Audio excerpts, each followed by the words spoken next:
Welcome to 0.24%, the podcast where black and overlooked founders get heard. So if you're building and fighting to be seen, this is for you. Season 1 out now. Sometimes the most valuable part of a conversation isn't how long it lasts, it's the one or two things that stay with you afterwards. Welcome to 0.24%. My conversation with Kris Jones was originally much longer than the episode you're about to hear. Unfortunately, we suffered a recording problem and most of the interview couldn't be saved. But there were around 10 minutes that survived, and within those 10 minutes were some genuinely valuable insights. So, rather than throw them away, we've turned them into a special, short edition of 0.24%. A few gold nuggets from Kris on Founders Capital, the system around us, and why he continues doing the work. Who knows? This could become a new format. Have a listen. Today, we're talking to Kris Jones.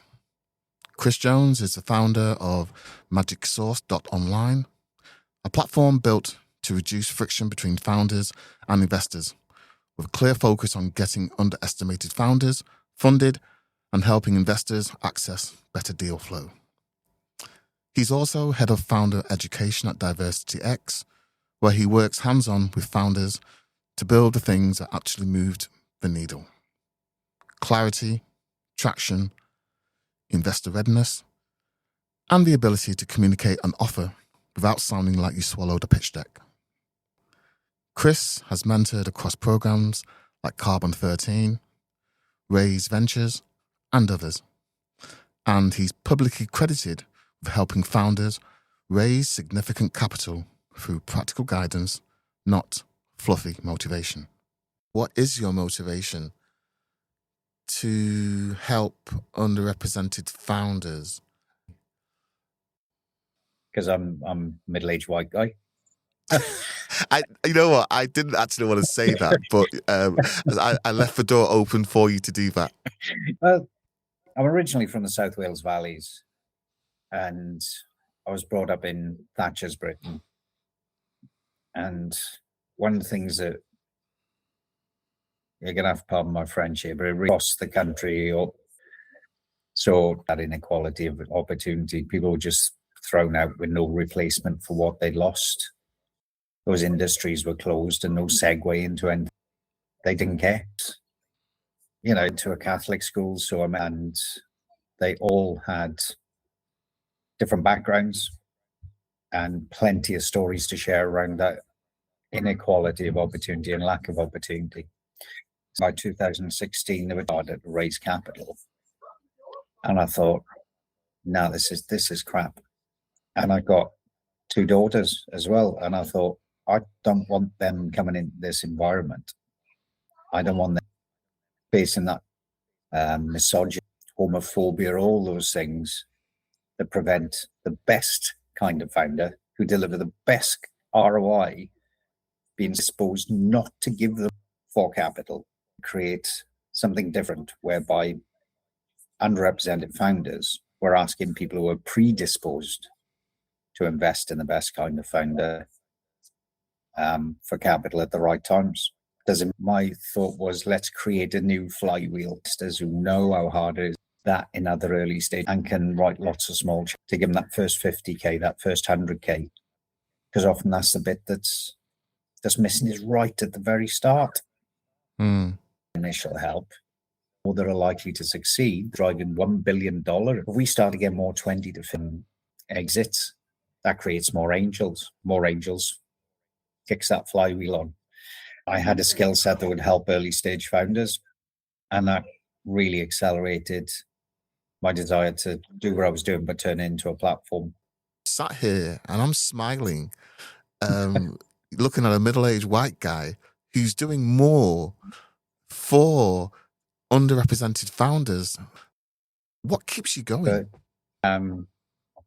Seeing those founder stories, seeing the founder struggles, seeing programs run badly, seeing the systemic. Is there enough money between the 95% to make this happen? And she said, yeah. That feeds your motivation. It's there. It's a matter of harnessing it. It's like physics. There's just too much energy doing this. So if we can start to coalesce that energy into more focus, this shit can happen. And then people aren't depending on the same people for capital. I have 40 volunteers, and I would say 95% of them are based in Nigeria. All of those disciplines that you need to scale a startup, they're all there in Africa. And I think that there's probably some that is stopping people from accessing those markets and those individuals. Obviously, there's the talent that's especially in a place like Nigeria. The good thing is, I started building things for Africa's continent under their feet. There's fantastic product in Africa right now. I mean, one of those that are on the Magic Source platform did 1.2 million GMV in year one with the marketplace. The infrastructure projects, they're trying to get that right. And where governments fail to build infrastructure, there's lots of privates now stepping in and building that infrastructure, and startups building infrastructure across Africa because the governments are starting to do it. And it means that money is actually hitting its intended target faster as well and making those things happen faster. So the potential is massive. More of them need to build towards both a bootstrapping and angel narrative, because those angels are more mature, they've learned, and they are deploying more capital. So a lot of the education to move more to milestone-based funding, raise yourself 20K, 50K, 100K, and that's when you start to attract the outside VC money. But in the meantime, they'll deliver angels, family offices, fantastic returns, able systems in Africa as well. You've mentioned angel investment and VC investment. Now, for some of our listeners, Kris, what is the difference? Angels, families, they're more used to backing the founder at an early stage. Because if you think at an early stage, you've got no metrics to show. They're backing the founder, problem, getting some revenues, online, hybrid. If you can prove that you can solve a problem and get some money in return, it doesn't have to be startling amounts, then it actually means that you've got something you can show an angel, and angel's more likely to back something that's obviously a little bit further down that value chain, a handful of customers. So they're looking for who can get off their butt and go and get something built. So ticking those boxes appeals to an angel. A VC wants something that's more right now, and to return their entire $1 billion pre-seed fund, you have to demonstrate that you will return that amount of money to them. Whereas an angel, more patient capital, a portfolio with those people to fall in love with your biggest connectors, your biggest cheerleaders. We spoke about the fact that the investment landscape has changed considerably over the last few years, and that pre-seed is no longer pre-seed. And traditionally, when you were pre-seed, you would bootstrap, friends and family, maybe an angel. What would you add to encourage the flow of? I think one, founders have to lower their sights and look what they can do with 25K or 50K to go prove a point. And there are angels out there who will invest at a super early stage, like pre-MVP and pre-product, but that is about relationship building, and I think founders overlook that. It's about great tools to help with that. Helps you build those relationships. We then want to raise. You have those relationships, and they're following your journey. They're seeing your posts. They know what you're doing. They might even say yes to you, even having a WhatsApp group. So any quick wins I get or anything like that, they want to share this big news, goes into that WhatsApp investors, and is a good check. from people who know what they're doing. Preferably they've been in business. You also outlay at the start. This is communicate. I field in telephone calls every 10 minutes. I'm building a startup now, so the way we'll mainly communicate is I'll feed this information in, and obviously if you want to help or feedback or challenge, do that through the mates or the WhatsApp group.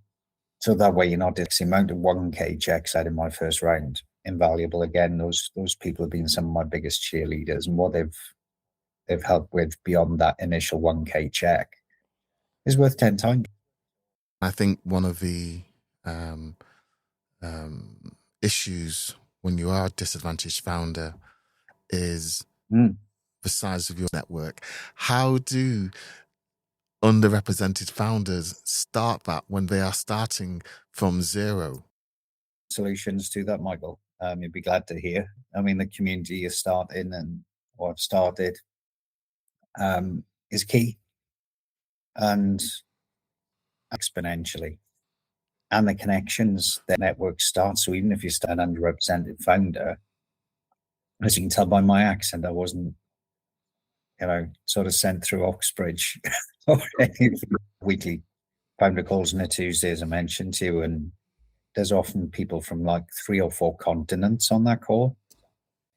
They'll turn, well, I've got an investor who invested in us, and they're currently looking for stuff like this to invest in. Or, I just think the investors on my dig what you're doing.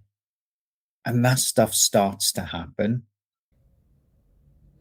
And I think that's a really good place to leave this conversation. What Kris is really talking about there is the moment when mindset starts turning into action, and action starts creating opportunity.